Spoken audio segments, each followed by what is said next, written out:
Muy buenos días, hermanos. Abran sus Biblias, por favor, en Apocalipsis capítulo 8. Hoy nos corresponde analizar brevemente los versículos 10 y 11 en el desarrollo que llevamos de la segunda serie apocalíptica de las 7 trompetas.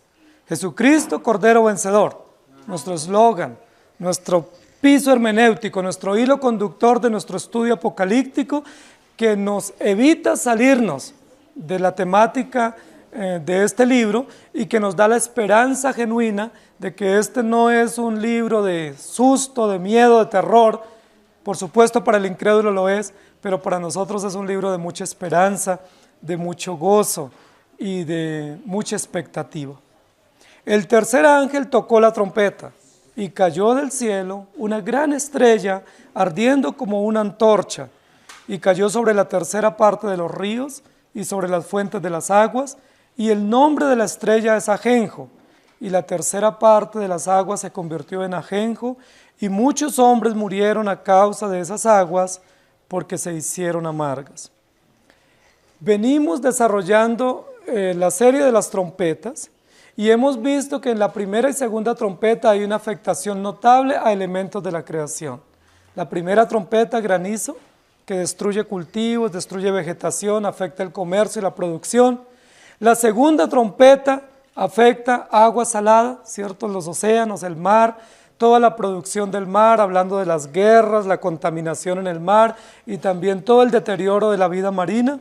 Y esta tercera trompeta que nos corresponde hoy va a afectar agua dulce, ríos, fuentes, manantiales, lagos, pozos, lagunas, el agua potable, el agua de consumo, el agua que es vital en nuestra existencia.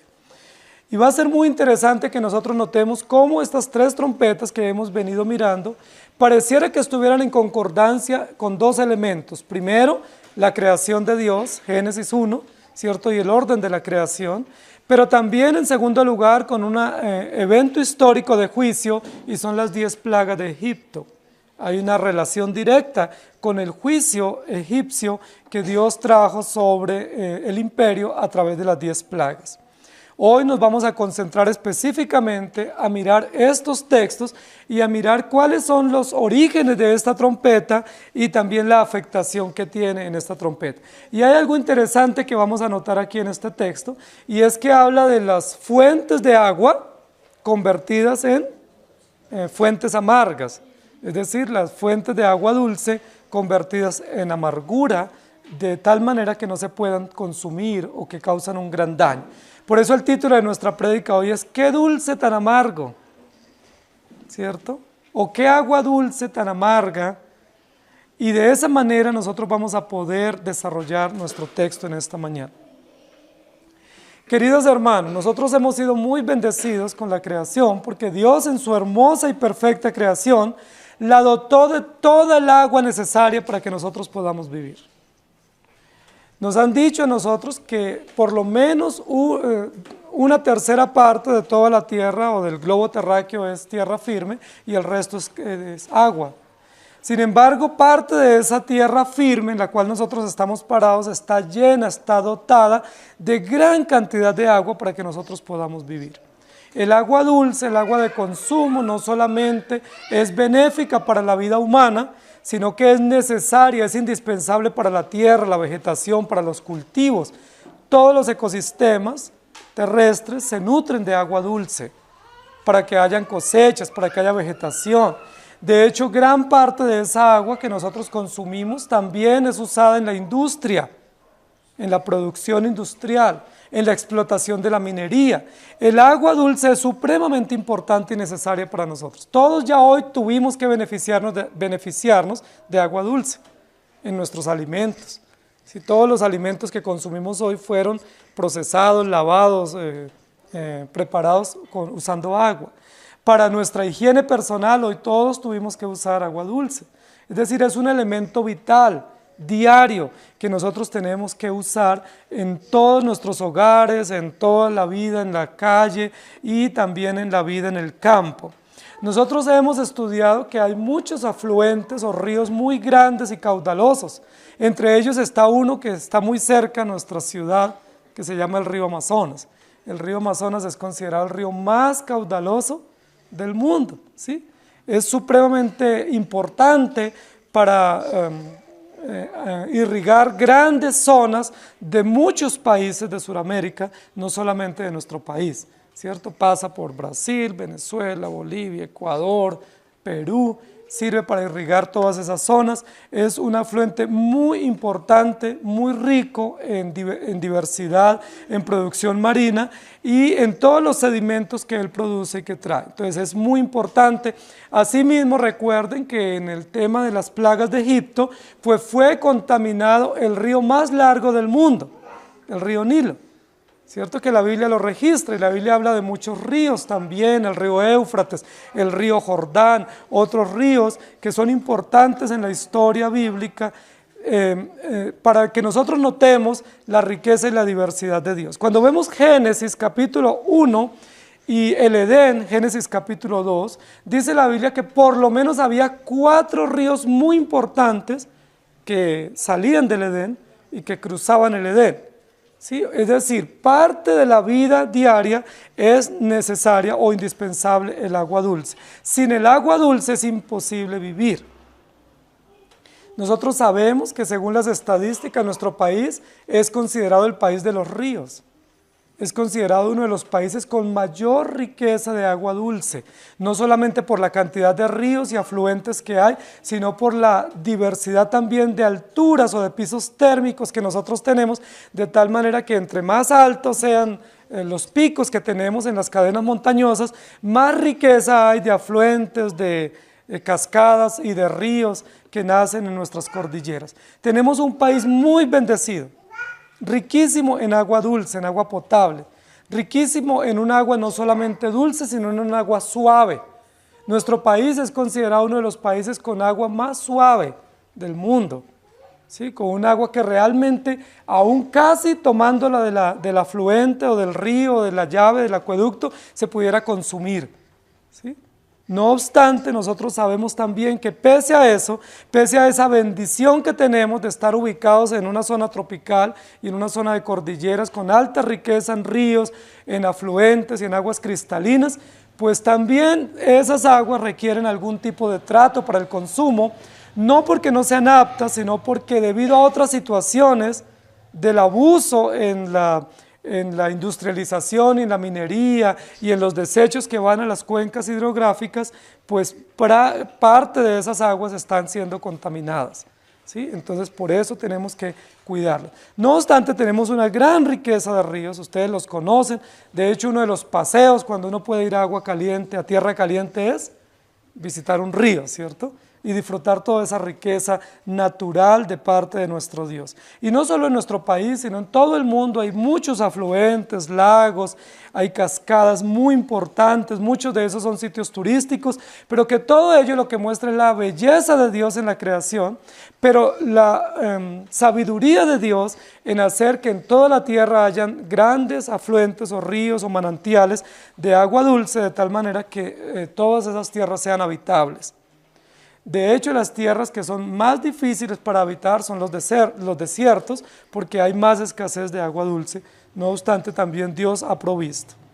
Esta trompeta o este tercer toque de trompeta nos va a poner a pensar en lo importante de las aguas, de los ríos y de los afluentes que nosotros tenemos. Pero lo primero que nos dice ese texto, el versículo 8, dice: el tercer ángel tocó la trompeta y cayó del cielo una gran estrella ardiendo como una antorcha desde el cielo. Es importante que nosotros notemos en primer lugar el origen de esta trompeta. Primero dice que hubo un ángel que tocó la trompeta y hubo como una gran estrella o como una antorcha, ¿cierto?, que cae del cielo. Yo quiero que nosotros notemos el origen. Es importante, antes que nosotros notar la afectación o el destino, que nosotros notemos el origen de todos estos toques. Y ya hemos visto en el primero, el segundo y el tercer toque que hay algo similar. El origen de estos 3 toques que estamos viendo viene del cielo.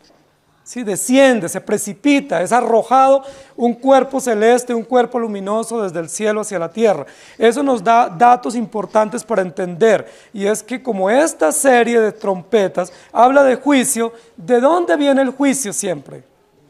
El juicio de Dios siempre viene del cielo, viene de lo alto.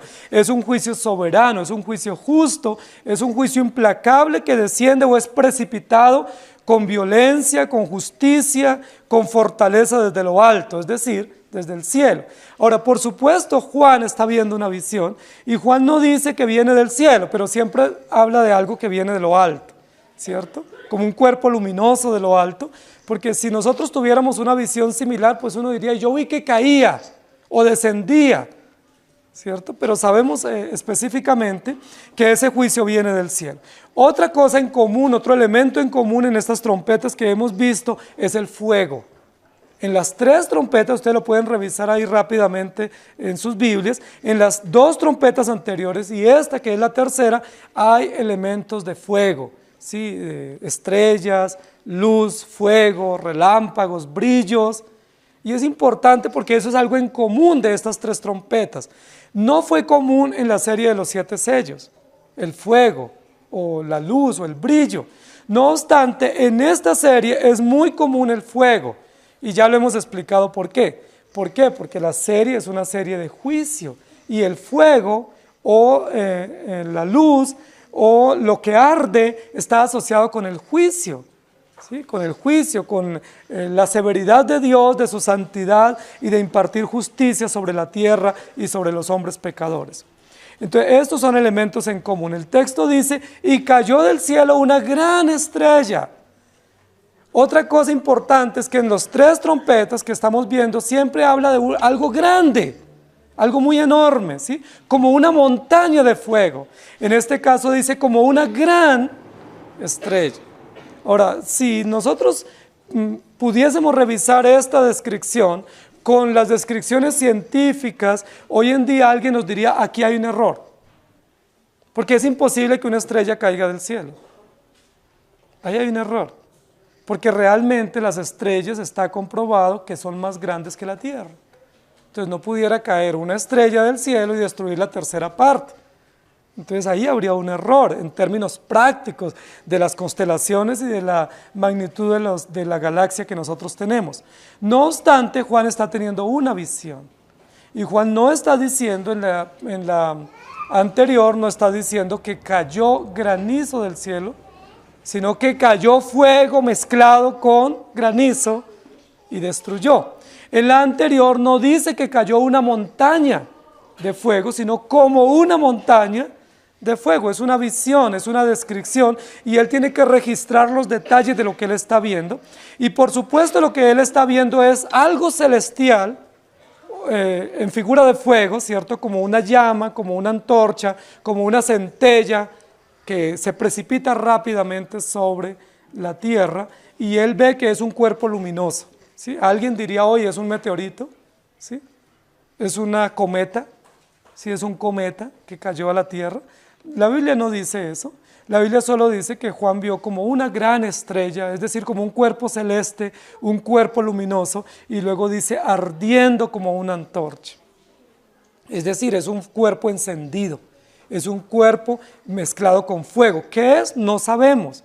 La Biblia no lo dice. Ahora, realmente no es lo más importante definir si es un cometa, si es un meteorito, si es una bomba que fue lanzada. Eso no es lo más importante. Lo más importante es saber que del cielo viene fuego. Es decir, que hay juicio de Dios o que hay destrucción de Dios y que viene sobre la tierra. Y que eso arde. Es decir, va a cumplir un efecto aterrador, terrorífico, devastador, porque dice que es ardiendo como una antorcha.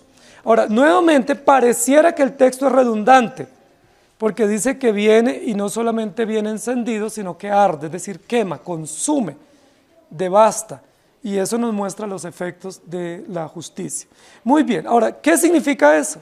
Hay varias posiciones con relación a qué significa este cuerpo luminoso o a esta estrella que Juan describe como una antorcha descendiendo o precipitándose sobre la tierra. Algunos dicen que esa estrella es Satanás. por algunos textos en la Escritura, especialmente en Isaías 14, donde dice: ¿cómo caíste del cielo, oh lucero, hijo de la mañana? Cortado fuiste por tierra, tú que debilitabas a las naciones. Entonces hay algunos intérpretes o lectores de la Biblia que dicen ese tercer toque o esa tercer trompeta significa que Satanás cayó del cielo y que él era considerado una estrella en el cielo y que él cayó y es el origen del mal sobre la tierra. Eso dicen algunos. La pregunta es: ¿nosotros pudiéramos pensar lo mismo? ¿Podemos pensar que esta trompeta se refiere a la caída de Satanás?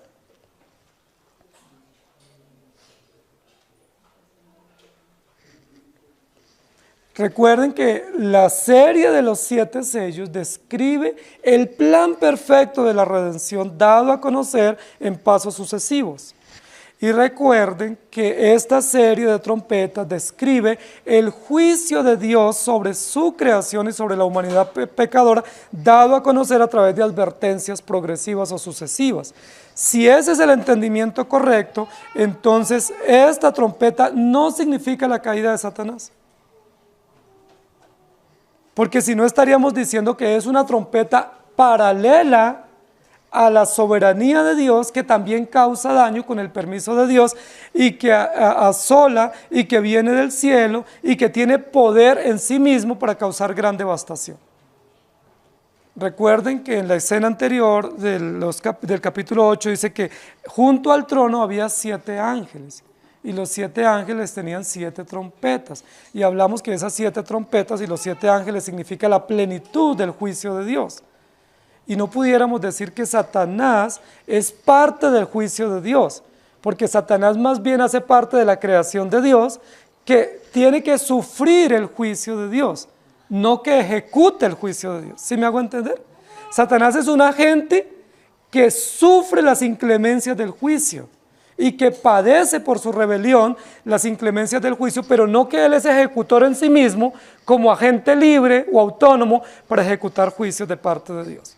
Entonces no puede referirse a Satanás. Por supuesto, Satanás cae del cielo, pero esta serie de trompetas no se refiere a los agentes de juicio, porque solo hay un agente absoluto de juicio que se llama Dios, soberano y perfecto.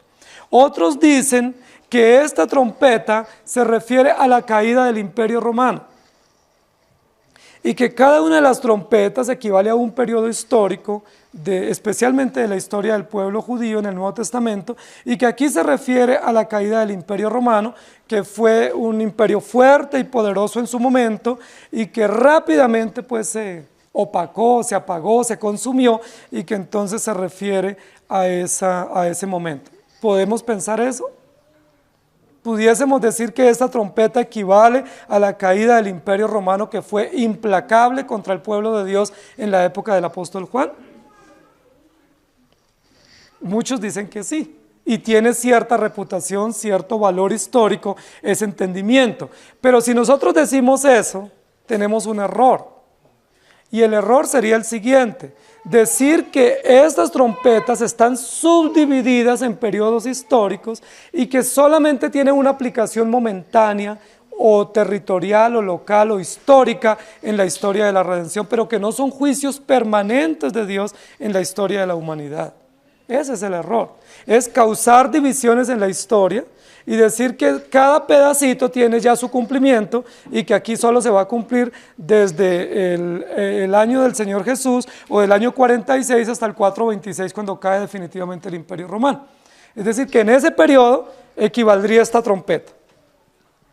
Eso no es correcto, porque estaríamos haciendo divisiones en la historia, en la revelación de Dios, estaríamos marcando líneas divisorias, estaríamos diciendo también que azotes o estas inclemencias sobre la tierra solamente tuvieron un alcance y un propósito, y fue el Imperio Romano, y solamente un periodo histórico. Es decir, nosotros ya no tendríamos nada que ver con ese texto.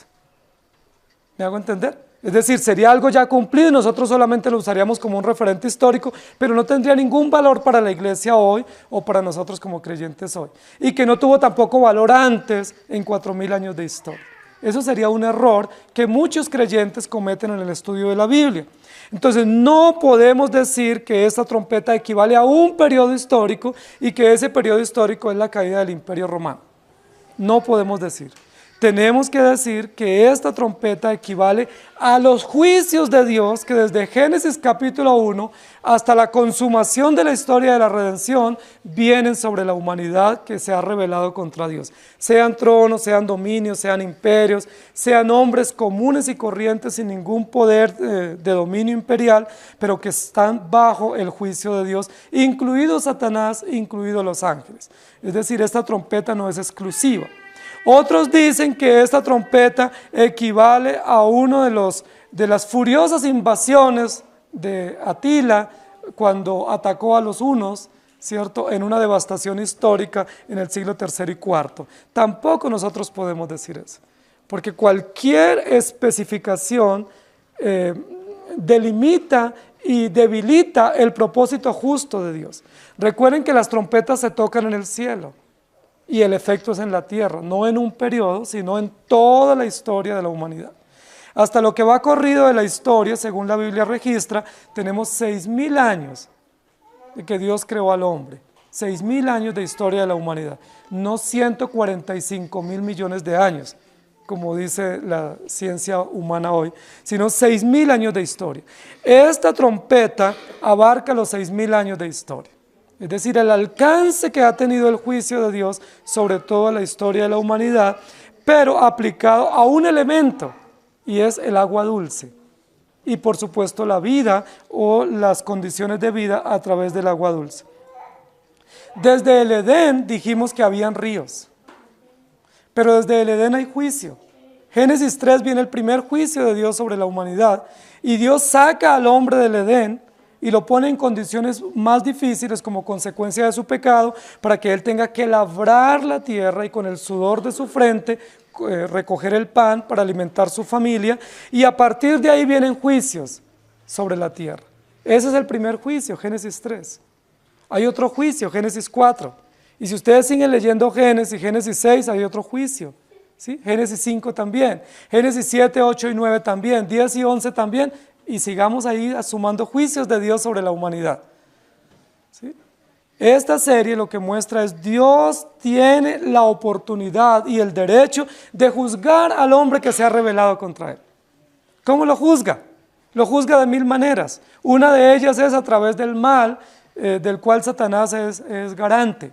Otra forma de juzgar a la humanidad es a través de la imputación del pecado, haciendo que haya maldad en la tierra y que esa maldad sean las pruebas contundentes para él derramar su juicio. Pero otra forma también de él traer juicio a la tierra es afectando como consecuencia de la mano despiadada del hombre los elementos de la creación, de tal manera que las condiciones de vida cambien notablemente y nosotros ya no podamos tener las mismas condiciones que tuvieron los primeros habitantes de la tierra. Cuando uno lee la historia de la Biblia, en Génesis, especialmente los primeros capítulos, la Biblia nos dice que las personas vivían mucho sobre la tierra. ¿Sí? Hubo un hombre que vivió muchísimo, ¿se acuerdan quién fue? Vivió 969 años. Y justo la vida tan longeva de él delimitaba un tiempo de juicio de Dios a través de agua dulce. Cuando Matusalén muere el día que se abrieron las cataratas de los cielos y hubo una inundación en toda la tierra, especialmente inundación por agua dulce. Dice que los afluentes, los ríos, los manantiales crecieron y taparon toda la vegetación, de tal manera que el diluvio o la inundación universal fue a través también de la vida del hombre como consecuencia, y mostrando cómo la vida del hombre es afectada notablemente por el tema del agua dulce o las inundaciones o las contaminaciones. Queridos hermanos, no nos podemos confundir, porque si bien es cierto, la Biblia dice que Satanás cayó como un rayo, esta descripción de la trompeta no es la caída de Satanás. La caída de Satanás es descrita en otros textos de la Escritura, pero Apocalipsis capítulo 8 no describe la caída de Satanás. Describe más bien la severidad del juicio de Dios purificador, devastador, como advertencia que cae sobre la tierra para mostrar que Dios es justo y que del cielo se ordena y se ejecuta los actos de justicia sobre la humanidad. El origen es un origen radiante, brillante, deslumbrante, pero por supuesto terrorífico. A nosotros nos gusta ver manifestaciones en la naturaleza de cuerpos celestes, ¿cierto? Cuando hay eclipses o cuando hay cometas o cuando nos dicen que hay cuerpos celestes que van a pasar por el firmamento, eso es atrayente, o fuegos pirotécnicos. Pero este tipo de descripción es aterradora, porque no es un cuerpo celeste que pasa y se puede apreciar y fotografiar, sino que es un cuerpo celeste ardiente, fulminante, que cae sobre la tierra para causar gran devastación. Es decir, es terrorífico lo que nos está diciendo acá. Segunda parte, dice, y cayó sobre la tercera parte de los ríos y sobre las fuentes de las aguas, y el nombre de la estrella es ajeno. Y cayó sobre la tercera parte de los ríos y sobre las fuentes de las aguas. Notemos la distinción. Segunda trompeta, sobre el mar, sobre el océano y la afectación que tiene. Tercera trompeta, cae sobre ríos y fuentes de aguas. Cae este cuerpo ardiente, este cuerpo luminoso. Por supuesto no está hablando de una estrella que cae en los ríos y los daña, porque tendría que ser una estrella que abarque todos los ríos de la tierra, ¿cierto? Realmente no está hablando de que es un cuerpo luminoso que viene del cielo y que cae y contamina todos los ríos, porque los ríos son diferentes. A diferencia de los océanos que están todos conectados o relacionados o unidos, los ríos no, los ríos caminan por separado. Y algunos tienen afluentes que se unen, pero no, por ejemplo, el Amazonas no tiene nada que ver con el Nilo, o con el Éufrates, o el Éufrates con el Nilo, aunque están cerca, son ríos totalmente diferentes. Entonces no está hablando de una gran estrella que logra caer y contamina todos los ríos. Por supuesto no pudiera ser, pero sí es el juicio de Dios que viene y cómo todo el agua dulce de cualquier océano y continente y aún los lagos que no están relacionados directamente con los ríos se ven afectados. O las lagunas, que son aguas quietas, están afectadas también por este juicio de Dios. Entonces, ¿qué es lo que tenemos que decir? Lo que tenemos que decir es qué es lo que afecta el agua dulce. Llámese ríos, lagos, lagunas, afluentes. ¿Qué afecta el agua dulce? Primero tenemos que decir que el agua dulce es una de las bendiciones y de los recursos vitales para nosotros poder vivir. Nosotros pudiésemos aguantar un poco más sin alimento sólido, pero no podemos pasar algunas horas sin líquido, ¿cierto? O sin bebida, o sin agua.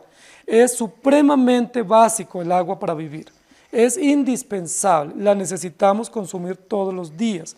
Nosotros por eso tenemos que vivir en lugares donde hay agua.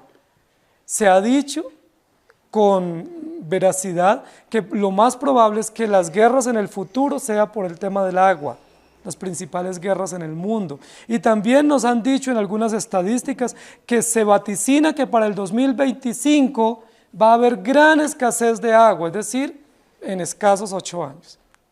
Gran escasez de agua en el planeta, de tal manera que por lo menos 1/3 de la población va a sufrir de escasez de agua.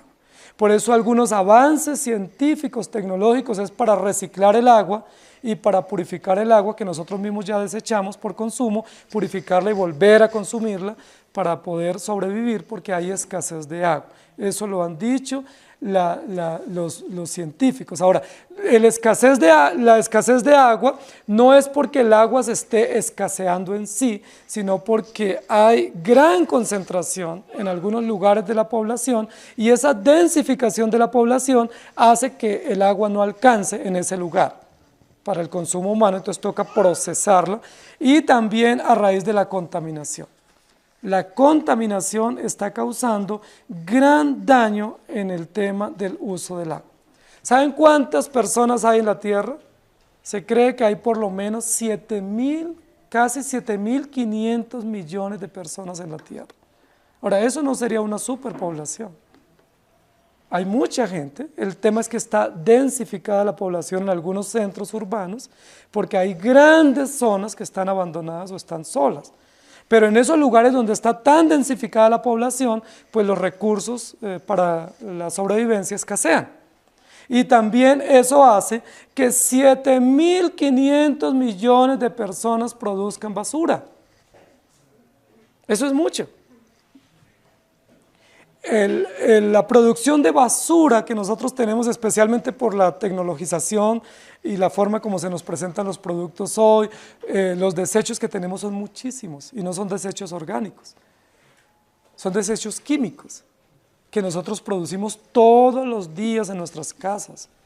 Y todos esos desechos pues van a la basura y se recolectan y van a algunos lugares, pero eso genera contaminación, genera daño, genera intoxicación, no solamente en los animales del agua dulce, sino también en el hombre, en su consumo de agua, y también esas aguas contaminadas son bebidas por los animales, y los animales se contaminan, pero también esas aguas contaminadas de los ríos y de los afluentes son las que absorben las plantaciones. Entonces los cultivos también se nutren de alimentos, de aguas que están contaminadas por desechos químicos, desechos orgánicos. Uno de los desechos tóxicos que nosotros más consumimos en el agua es el plomo. A nosotros nos dan plomo hasta en el agua. Y eso es terrible porque esos desechos, esos sedimentos causan daños renales, daños digestivos, daños respiratorios en nuestro cuerpo. Son muchísimos los daños que nosotros estamos teniendo no solo por el oxígeno, sino por el consumo del agua, ¿sí? De hecho, uno de los negocios más rentables hoy en día es purificar agua. Es uno de los negocios rentables. Si están pensando en poner un negocio, ese es un buen negocio. Purificar agua y vender agua, porque cada vez se nos demuestra que el agua que nosotros consumimos está muy contaminada y hay serios daños, ¿sí? En todas las vías urinarias, sistemas endocrinos, sistemas respiratorios, sistema digestivo, y para nosotros vivir con un poco más de salud necesitamos tomar agua purificada. Queridos hermanos, el destino de este juicio, el destino de esta trompeta es el agua dulce a través de la contaminación. Es decir, hay un juicio de Dios. El juicio de Dios cae severamente sobre el hombre a través de todas las consecuencias de la mano despiadada del hombre a través de la industrialización, a través del abandono en el cuidado y reciclaje de los desechos tóxicos o de la basura, y cómo nosotros somos los que generamos todo esto. Es interesante que nosotros no hemos tomado conciencia ni del cuidado del agua en cuanto a su cuidado de consumo y utilización, y tampoco hemos tomado conciencia en cuanto al tema de los desechos. La mayoría de nosotros botamos todo el tiempo la basura en cualquier lugar, aún en la casa, la botamos en cualquier lugar, desechamos las cosas y las desechamos a la basura, revolvemos todo lo orgánico con lo inorgánico y lo botamos y todo eso contamina. Ahora, nosotros debemos cuidar la tierra, cuidar el planeta, no por ese tema ecológico. Nosotros lo debemos cuidar porque la tierra es de Dios y Dios nos la dio para nuestra mayordomía. Y nosotros debemos ser los más cuidadosos en ese tema de basuras, de cuidado del agua, de reciclaje, de no contaminación, porque el agua es de Dios. Y el juicio de Dios viene también a través del abandono de los recursos naturales para nuestra vida tranquila. Dicen los médicos que uno de los mayores problemas que está enfrentando la población, especialmente la población adulta en nuestra ciudad, es el tema de problemas renales. Y en su gran mayoría ese tema de problemas renales, cálculos y todo ese tema viene por el consumo de agua. Agua mal procesada, agua con residuos, agua contaminada, agua envenenada, agua amarga que destruye, que mata lentamente y que produce envenenamiento. Terrible. Por eso cada vez hay nuevas enfermedades. Ahora, si le sumamos a eso todas las carnes que nosotros consumimos y que esos animales son alimentados con aguas contaminadas, pues ese tipo de animales no son saludables, esas carnes, porque esas carnes vienen contaminadas. No porque el animal sea malo o esa carne sea mala, sino porque él fue alimentado con bebederos y aguas contaminadas. Entonces eso desarrolla otro tipo de de toxinas en los alimentos, en las carnes, que envenenan al hombre. Pero si le sumamos a eso todas las frutas y los vegetales que compramos en el supermercado, ¿con qué tipo de agua fueron regados? Recuerden que la infiltración es una capacidad que tiene la tierra, ¿cierto? Que cuando llueve o cuando las aguas corren en los campos, la tierra absorbe, ¿sí? Se infiltra el agua y de eso se alimentan las plantas o los cultivos. Recuerden que en zonas de cultivos tecnificados ese es un problema serio, porque esos fungicidas, esos herbicidas caen en las aguas, no son tratadas las aguas y esas aguas nosotros las consumimos. ¿Qué genera eso como consecuencia? Muerte, envenenamiento, deterioro de la salud, deterioro de la calidad de vida, menos esperanza de vida y tener que lidiar con una cantidad de enfermedades a temprana edad, que posiblemente en años anteriores no tuvieron que lidiar nuestros antepasados. ¿Sí? Que ellos vivieron vidas más saludables porque su alimentación fue más sana, su agua fue más sana, su oxígeno fue más sano. Ahora, ¿qué significa esto, hermanos queridos? Que Dios no tiene la capacidad de purificar el oxígeno y purificar el agua para dárnoslo de tal manera que sea saludable. O por el contrario, que esta es una consecuencia latente de la mano despiadada del hombre que en lugar de ser mayordomo de la creación, se ha creído dueño. Y al creerse dueño, contamina todo lo que le entregue. Y al contaminar, pues sufre las consecuencias y como efecto, él mismo recibe el juicio de Dios a través de la salud, a través del envenenamiento del agua, a través de la contaminación de las fuentes hídricas y él mismo sufre todas esas consecuencias. Recuerden que los últimos deslizamientos que tuvimos recientemente en nuestro país fueron por descuido, por destruir las cuencas hídricas, por cambiar los cultivos naturales de las zonas y poner cultivos ilícitos, por tecnificar ese tipo de cultivos y entonces hubo desplazamiento o sea, se destruyeron las cuencas y se deforestó y entonces hubo inundaciones y nos lamentamos terriblemente por las consecuencias, muy dolorosas las consecuencias, pero ¿producto de qué? Del juicio de Dios que viene a través de las acciones despiadadas del hombre sobre la creación.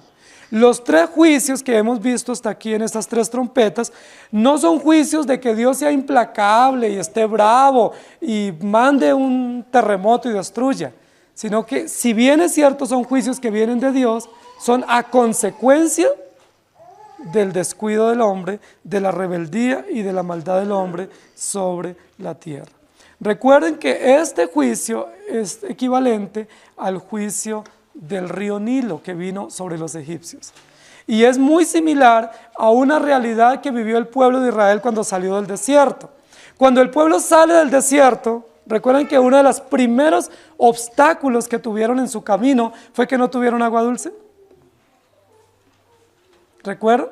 Y llegaron a un afluente que había ahí, ellos felices se ponen todos a tomar agua y esa agua era amarga. ¿Recuerdan? ¿Y se acuerdan qué hicieron cuando vieron esas aguas amargas, cuando las bebieron? Así como hoy no dieron gracias, sino que hicieron caras, hicieron gestos y protestaron contra Dios. Dice la Biblia que todos protestaron contra Dios y se pusieron furiosos. ¿Cómo es posible que nos traigas a morir de sed?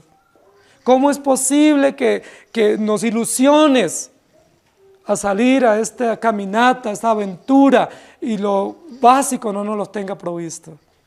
Vamos a morir de sed. Y dice la Biblia que Dios hizo dos cosas en ese momento. Una, les proveyó agua dulce. ¿Sí? ¿Recuerdan?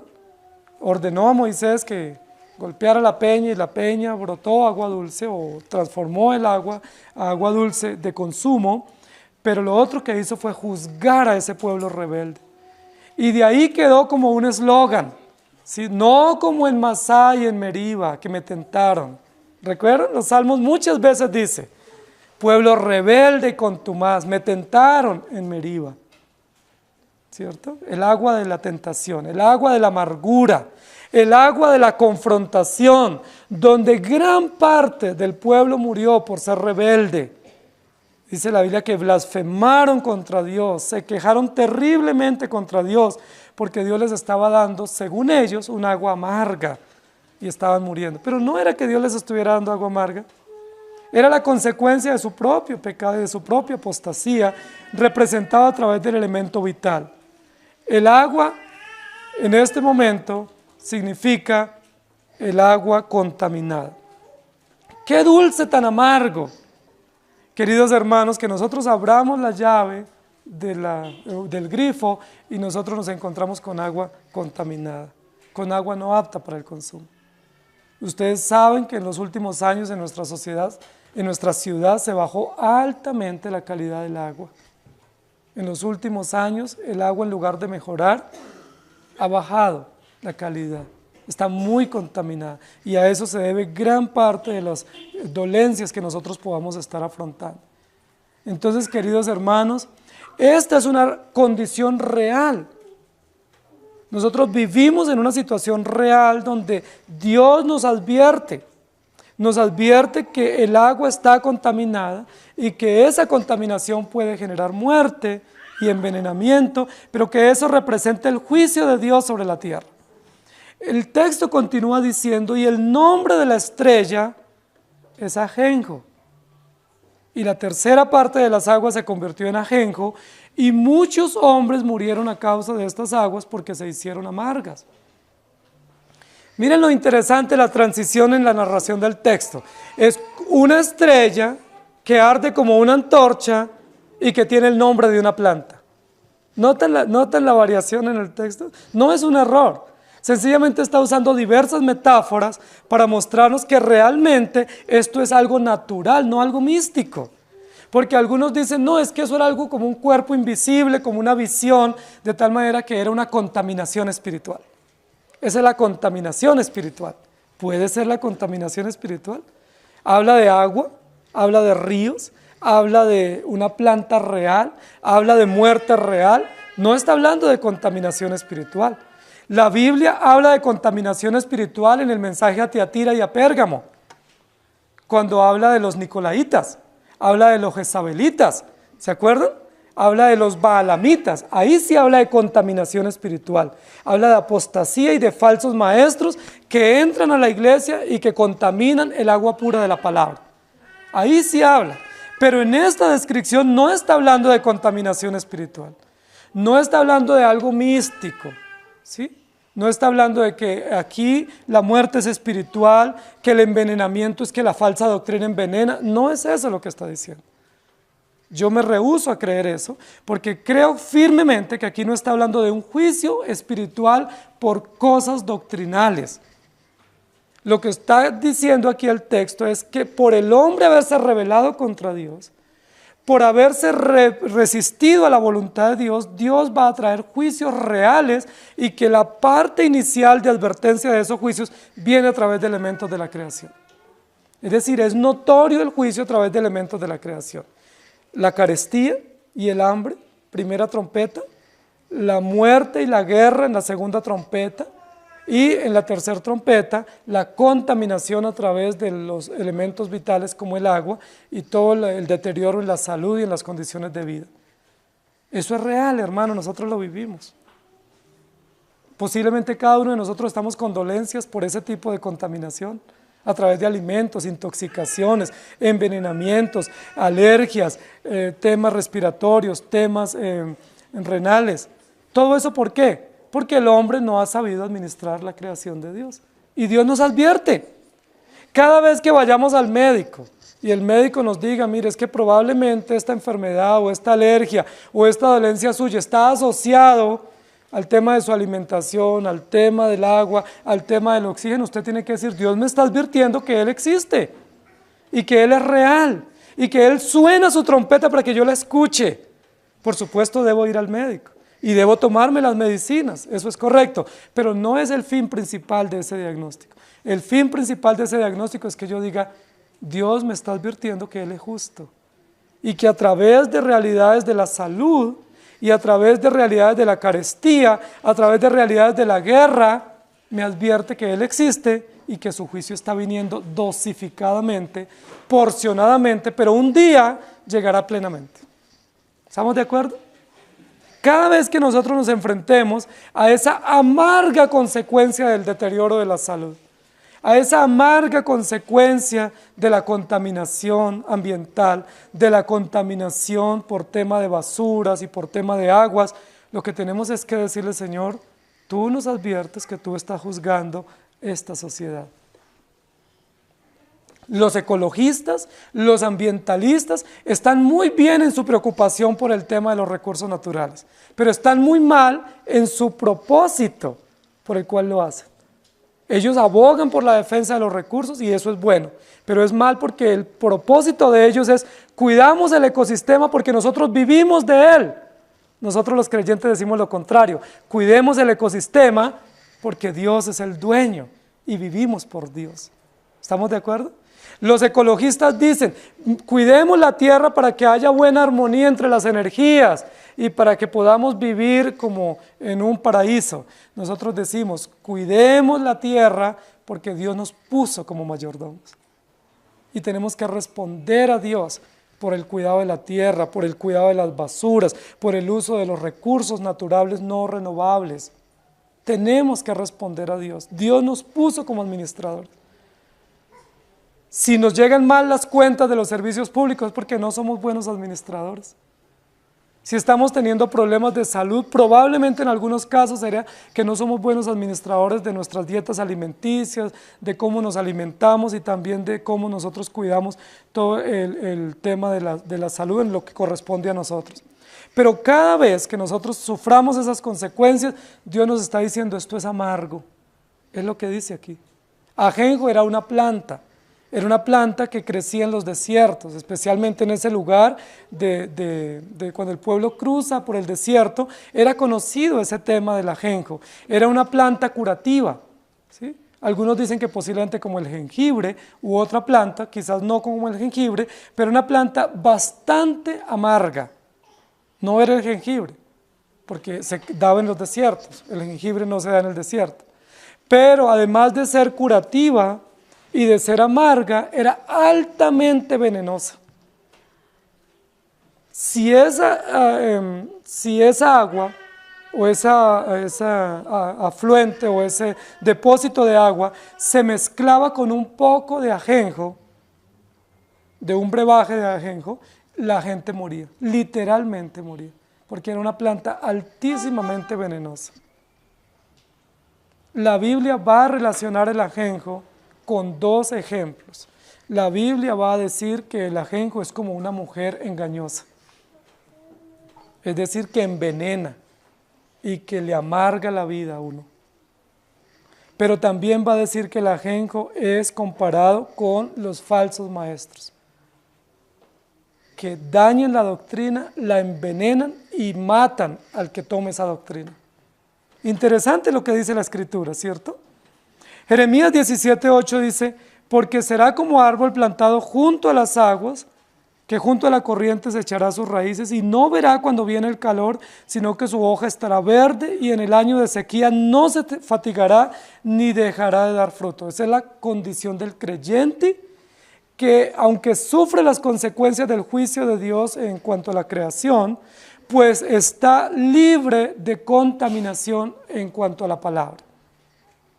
Pero aquel que está contaminado con las cosas de este mundo, dice la Biblia que él sufre la hiel. Jeremías 23:15 dice, por tanto así ha dicho Jehová de los ejércitos contra aquellos profetas falsos. He aquí que yo les hago comer ajenjos. Comer ajenjos, era una planta, no era una estrella, ni era una antorcha, no era un cuerpo gaseoso, tampoco era una bebida. Era una planta, y les haré beber agua de hiel, es decir, agua contaminada, porque de los profetas de Jerusalén salió la hipocresía sobre toda la tierra. Y Proverbios 5, 3 y 4, porque los labios de la mujer extraña destilan miel, y su paladar es más blando que el aceite, mas su fin es amargo como el ajenjo, agudo como espada de dos filos. Y recuerden que la Biblia también habla que aquel que no perdona, dice que la frustración de ese pecado no confesado y ese pecado no resuelto, esa relación no restaurada, dice que es como una raíz de amargura. Es una raíz de amargura que contamina y envenena. Miren qué interesante la escritura, ¿cierto? Cuando yo tengo situaciones no resueltas, problemas que no he resuelto, pecados no resueltos, relaciones no resueltas, lo más probable es que yo estoy contaminado y aunque no se vea externamente, mi corazón está envenenado. Y cuando yo estoy envenenado, ¿qué hago con los que me relaciono? Los enveneno, los contamino y puedo causar muerte. La Biblia es muy interesante al decirnos que ese ajenjo, que es como una gran estrella que cae sobre el agua, es una planta que contamina y que envenena, es como un plomo que destruye. ¿A quién? A los que toman esa agua, a los que beben eso y devasta. El amargo fin es terrible, es mortal. Ahora, ¿cómo pudiéramos nosotros también compararlo? Nosotros ya dijimos que literalmente la interpretación sería que se contaminan las fuentes de las aguas. El agua es dulce, pero esa agua dulce, contaminada, nosotros no vemos la contaminación, pero cuando la consumimos sufrimos los efectos. ¿Sí? Si uno supiera que ese vaso de agua que se toma todos los días, o esos 8 vasos de agua diario que uno se toma, está contaminada, posiblemente uno no se la tomaría. Pero uno la ve cristalina y uno se la toma, pero después el médico le dice qué tipo de agua está tomando. No, esa agua está contaminada, esa agua tiene residuos, esa agua tiene desechos, esa agua tiene bacterias. Hay microorganismos que no son tratados a través de esas aguas que nosotros, a veces ni siquiera con los filtros. Los filtros pueden quitar sedimentos mayores, pero bacterias u otro tipo de contaminaciones a veces es imposible que las quiten. De igual manera pasa con la doctrina. Cuando la doctrina está contaminada, nosotros no la podemos ver a simple vista. Pero cuando recibimos esa doctrina, nos envenenamos. Pero de igual manera pasa, como dice aquí la palabra, con el tema de la mujer extraña. Hay relaciones emocionales, relaciones de amistad, relaciones de pareja, que pueden estar contaminadas por el veneno que a simple vista nosotros no podemos ver. Dice que sus palabras son dulces, pero su fin es amargo. Pero yo quiero que nosotros notemos algo interesante. Génesis capítulo 3.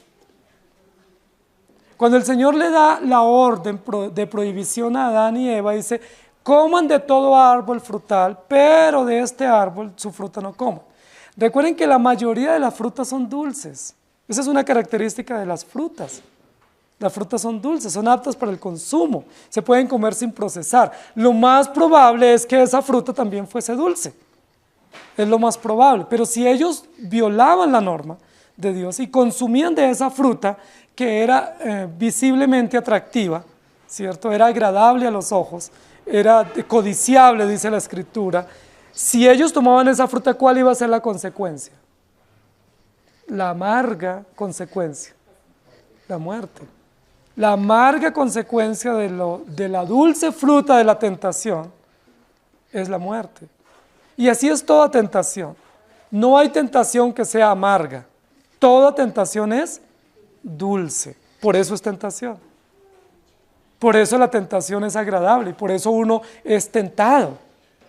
Porque uno es tentado a través de algo atractivo, algo que uno quiere a través de que su propio cuerpo, su propia concupiscencia le atrae. Eso es una tentación para uno. Por eso para nuestros hijitos pequeños la sopita no es una tentación. A ellos no les agrada la sopa, entonces uno les dice, mira, ahí está la sopita, no se la tome, ahí va a aparecer. Pero si les ponemos un dulce, para ellos es una tentación. El pecado para nosotros es una tentación, pero ¿cómo se presenta el pecado? Como una fruta dulce, codiciable. Y es probable que sea dulce el paladar. Lo más probable es que es dulce. Cuando tomamos la opción de esa tentación es dulce. Hay placer, hay gusto. Pero ¿cuáles son las consecuencias? Rápidamente, ¿cierto? O inmediatamente, ese dulce sabor de la tentación se convierte en una amarga consecuencia, que trae muerte, que trae frustración, que trae amargura, que trae envenenamiento, y que no solamente me causa muerte a mí, sino que causa muerte a los que me rodean.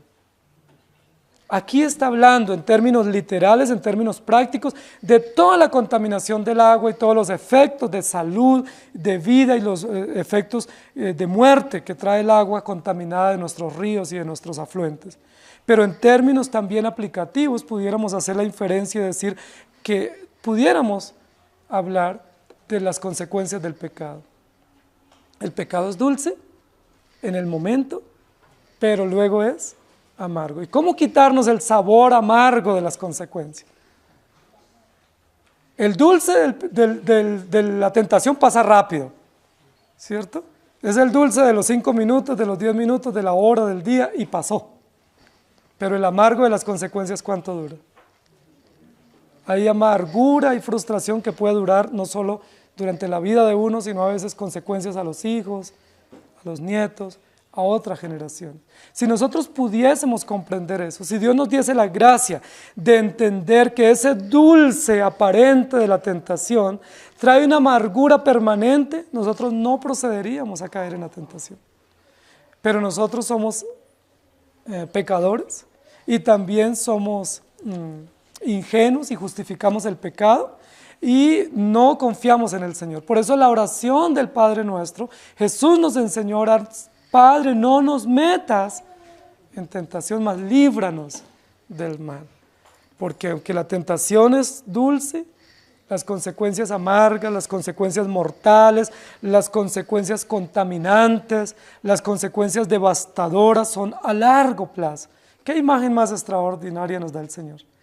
Esta trompeta dice, y el nombre es ajenjo. Ahora, me llama mucho la atención porque no dice el nombre es como ajenjo, como si dice antes como antorcha, o en la trompeta anterior como montaña. No dice que es como, no es una analogía, es literal. El nombre es ajenjo, es decir, la consecuencia es real. No pensemos, hermanos queridos, que aquí está hablando de consecuencias místicas, espirituales. No es que ahí está hablando de que se daña la comunión con Dios. No, está hablando de consecuencias reales. Muchos piensan que el juicio de Dios no es real, que las consecuencias del pecado no son reales. Pero todos nosotros ya lo hemos experimentado. Cuando hemos pecado y hemos obrado terriblemente mal, hemos tenido que llorar amargamente. ¿Se acuerdan cómo dice Pedro que lloró? Después de negar al Señor, dice lloró amargamente. Pudiéramos decir lloró como ajenjo. ¿Sí? Lloró amargamente. ¿Se acuerdan cuando Noemí regresó de la tierra de Moab y llega a Belén y las vecinas salen a abrazarla y a hacerle el shower de bienvenida? Y ella dice, no me llamen Noemí, porque todas le decían Noemicita, es decir, dulcecita. Y dice, no me llamen Noemí, llámenme amarga, porque en hiel de aflicción, en hiel de amargura me tiene el Todopoderoso. Es interesante, ¿no? Muchas veces lo que debe ser dulce se convierte en amargura. A veces lo que nosotros hacemos, las decisiones, las relaciones que nosotros tenemos que comienzan dulcemente, terminan terriblemente mal, amargas, frustrantes, y tenemos que llorar, tenemos que sufrir la ponzoña, la raíz venenosa de ese pecado y suplicarle al Señor que tenga misericordia de nosotros. Pedro lloró amargamente, pero el Señor lo restauró. Y es probable que nosotros estemos o tengamos que sufrir las consecuencias amargas del pecado, pero hay esperanza. ¿Cuál es la esperanza? Dios es justo. Y como Dios es justo, trae juicio implacable y severo sobre los incrédulos, juicios que nos alcanzan a nosotros, pero el fin de ese juicio para sus hijos no es devastador. El fin y el propósito del juicio para el creyente es mostrar su misericordia y su bondad. Aún a través de la salud, a través de la muerte, a través de las pérdidas, a través de las realidades naturales de la vida diaria, sufrimos consecuencias del juicio. Pero los creyentes, en lugar de reclamar como en Meriba y en Masá, nosotros decimos, Señor, ten piedad de nosotros. Es así como hacemos todos los días, ¿cierto? En lugar de reclamar por qué esta consecuencia, por qué esta enfermedad, por qué este dolor amargo, nosotros vamos al Señor, de donde destila la dulce miel que no amarga en el vientre y le decimos, Señor, ten misericordia de nosotros. Cuando el agua amarga del desierto apareció ante la vista expectante del pueblo, el pueblo debiera haberse humillado delante de Dios. Pero ¿saben qué hizo el pueblo? Un plantón para reclamar. Una marcha, una protesta, cese de actividades. Vamos a reclamarle a Dios. Tenemos el derecho de exigirle. Y Dios los exterminó en el desierto. Cuando nosotros sufrimos las consecuencias del pecado, no debemos preguntar ¿por qué? O ¿por qué a mí? Sino decirle, Señor, ten misericordia de mí. Es justo lo que está sucediendo acá. Hay dos actitudes frente a ese juicio severo que contamina las aguas. La actitud del impío. Y la actitud del impío es de resistencia ante Dios, de protesta, de reclamo. No es justo, yo tengo derecho, voy a exigir. Pero está la actitud del creyente. La actitud del creyente es inclinarse ante Dios y decirle, Señor, ten misericordia de mí. Yo me merezco esto y hasta más. Pero por favor, ten misericordia. ¿Se acuerdan que eso hizo Moisés cuando Dios le dijo que iba a destruir el pueblo? Dios le dice, estoy hastiado de este pueblo. No soporto más a este pueblo rebelde, contumaz, resistente, violento, agresivo, que reclama por todo. Lo voy a destruir. ¿Y recuerdan qué hizo Moisés? Dice la Biblia que le dice Moisés, por amor a ti mismo, Señor, no destruyas a tu pueblo. Señor, por el testimonio y el propósito que tú comenzaste de llevar a este pueblo a tierra firme, por favor no lo destruyas. ¿Qué dirán las demás naciones de ti? Por favor, no lo destruyas. Y qué cosa tan extraordinaria la intercesión dulce, clemente de Moisés a favor del pueblo. Y posiblemente también en la oración nuestra por nuestra familia, por nuestros hijos. Señor, por amor a ti mismo, no destruyas a mi familia, no destruyas a mis hijos. Dale una oportunidad. Aunque suframos las consecuencias amargas del pecado, endulza esa amargura con tu palabra, endúlzala con tu gracia, con tu abrazo tierno, con tu voz sublime, endúlzanos el día, porque la sociedad no la amarga siempre. Qué dulce tan amargo. Vivimos en una sociedad muy amarga, que aún salir a la calle nos amarga el día. A veces solo contestar el teléfono nos amarga. A veces solo salir del trabajo o llegar a la casa es una amargura. Consecuencias terribles, malas noticias, realidades de pecado, luchas propias, luchas de otros. A veces no tenemos aliento para más. A veces nuestras fuerzas se acaban. Son tantas las tareas y tantas las cosas que hay que atender. Son tantas las exigencias de Dios, las exigencias de la familia, las exigencias civiles que nosotros decimos, no doy más. No puedo más, pero el Señor nos dice, venga a mí y beba, porque el que bebe de mí no tendrá sed jamás, y el agua que yo le daré no está contaminada. El agua que yo le daré es un agua apta para el consumo, y de hecho nunca más tendrá que volver a pozos estancados a buscar agua. El hecho de Jesús y la mujer samaritana. ¡Qué dulce tan amargo! Pero la palabra de Dios es dulce en realidad. Que el Señor nos ayude. Señor, gracias por darnos esperanza. Frente a los juicios severos que vienen sobre esta tierra, representados a través de la carestía, representados a través de la guerra, representados a través de las muertes y enfermedades por contaminación del agua, nosotros te damos gracias. Porque aunque todo eso es amargo y todo eso es veneno, nosotros tenemos la dulce palabra, el agua pura y perfecta y cristalina que desciende de ti. De tus labios brota miel, de tus labios brota una fuente inagotable de vida.